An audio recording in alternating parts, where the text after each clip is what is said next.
Quel est le moment le plus important de votre vie? Le jour de votre thèse? Votre mariage? Le moment où la France est arrivée en finale? Non. C'est le moment de l'implantation. Mais l'implantation, c'est quoi? C'est le moment où un embryon d'environ 7 jours va s'accrocher dans l'utérus de sa mère. Sans ça, c'est simple, vous n'existez pas. Alors, vous vous dites peut-être que franchement, l'implantation d'un embryon, c'est pas si difficile, que des enfants, on en a toujours fait et qu'on en fera toujours. Eh bien, dans ce cas, félicitations. Vous faites partie des Français chanceux qui peuvent avoir des enfants sans souci d'infertilité. Sauf qu'en France, un couple sur 8 consulte pour infertilité. Heureusement pour ces couples, des solutions existent. Ça s'appelle l'assistance médicale à la procréation. Mais pour améliorer l'assistance médicale à la procréation, il faut étudier le développement humain. Pour ça, dans mon équipe, on étudie les phénomènes autour du moment de l'implantation. À ce moment-là du développement, l'embryon est composé de plusieurs types de cellules. D'un côté, on a les cellules externes, qu'on appelle les cellules du trophoblaste. Ces cellules, elles permettent à l'embryon de s'implanter et elles vont donner le futur placenta.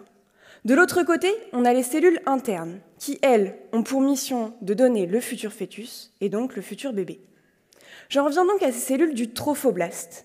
Moi, pendant ma thèse, j'étudie le fonctionnement de ces cellules pour mieux comprendre comment elles vont permettre à l'embryon de s'implanter. Et pour mieux comprendre l'implantation, vous savez, le moment le plus important de notre vie, j'étudie des gènes. Ces gènes, on a trouvé dans mon équipe qu'ils sont utilisés par les cellules du trophoblaste autour du moment de l'implantation. Mais un gène, c'est quoi? C'est un élément d'information qui se situe sur l'ADN. L'ADN, c'est un peu comme un dictionnaire dans nos cellules. Un gène, c'est un mot du dictionnaire et ça va donc donner une information à la cellule. Ce que je fais, c'est que je surligne le gène qui m'intéresse dans ma cellule du trophoblaste avec un surligneur spécial. Ce surligneur, il me permet de voir le gène surligné, mais aussi tous les gènes à côté. Donc grâce à ça, j'ai des informations sur tous les gènes qui fonctionnent ensemble au moment de l'implantation.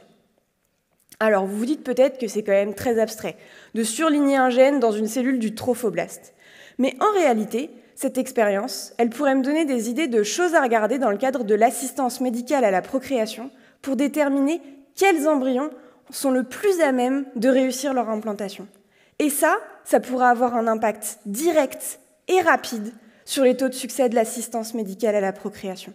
Pour qu'au final, le nouveau moment le plus important dans la vie des couples, ce soit la naissance de leur bébé.